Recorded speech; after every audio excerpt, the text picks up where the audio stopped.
Rubber വില നിശ്ചയിക്കുന്നതിൽ അപാകത ഉണ്ട് എന്നാരോപിച്ച് കർഷകർ രംഗത്ത്. വിപണി വിലയും കർഷകർക്കുള്ള വിലയും തമ്മിലുള്ള അന്തരമാണ് ഇവർ ചൂണ്ടിക്കാട്ടുന്നത്. ടയർ കമ്പനികൾക്ക് വേണ്ടിയാണ് റബ്ബർ ബോർഡിന്റെ നടപടിയെന്നാണ് ആരോപണം. റബ്ബർ ബോർഡ് 160 രൂപ നിശ്ചയിക്കുന്ന ദിവസം വ്യാപാരിയിൽ നിന്ന് കമ്പനികൾ വാങ്ങുന്നത് 166 രൂപയ്ക്ക്. കർഷകർക്ക് റബ്ബർ ബോർഡ് നിശ്ചയിച്ചതിനേക്കാൾ 5 രൂപ കുറച്ചാണ് കിട്ടുക.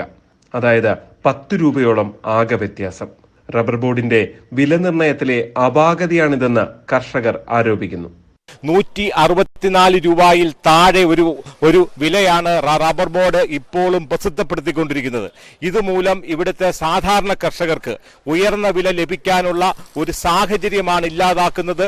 കടുത്ത പ്രതിസന്ധിയിലൂടെ കടന്നുപോയ കേരളത്തിലെ റബ്ബർ കർഷകർക്ക് യാതൊരുവിധ ആനുകൂല്യവും നൽകാതെ കേരളത്തിന്റെ റബ്ബർ മേഖലയെ പുറകോട്ടടിക്കുന്ന റബ്ബർ ബോർഡ് ഇപ്പോൾ ഇവിടുത്തെ ടയർ കമ്പനികൾക്ക് വേണ്ടി വീണ്ടും റബ്ബർ കർഷകരെ ദ്രോഹിക്കുന്ന ഒരു സമീപനമാണ് ഇപ്പോൾ സ്വീകരിച്ചുകൊണ്ടിരിക്കുന്നത്. അന്താരാഷ്ട്ര വിലയിലെ മാറ്റത്തിനനുസരിച്ച് റബ്ബർ ബോർഡ് വില നിശ്ചയിക്കുന്നില്ല എന്നും ആരോപണമുണ്ട്. എല്ലാം ടയർ കമ്പനികൾക്ക് വേണ്ടിയാണെന്നാണ് ആരോപണം. ഇത് വളരെ ആസൂത്രിതമാണ്. ഇവിടുത്തെ വൻകിട ടയർ കമ്പനികൾക്ക് വേണ്ടി വിപണിയിലെ കൃത്യമായ വില നിർണ്ണയം നടത്താതെ ടയർ കമ്പനികളെ സഹായിക്കുന്ന നടപടിയാണ് റബ്ബർ ബോർഡ് ഇപ്പോൾ സ്വീകരിച്ചുകൊണ്ടിരിക്കുന്നത്. താങ്ങുവില വർദ്ധിപ്പിക്കണമെന്നാവശ്യപ്പെട്ട് സംസ്ഥാനത്ത് കടുത്ത പ്രതിഷേധം ഉയരുന്നതിനിടെയാണ് വില നിശ്ചയത്തിലെ അപാകത കർഷകർ ചൂണ്ടിക്കാട്ടുന്നത്. തെരഞ്ഞെടുപ്പിന് മുൻപെങ്കിലും വില വർധന ഉണ്ടാകുമോ എന്നാണ് കർഷകർ ആകാംക്ഷയോടെ നോക്കുന്നത്.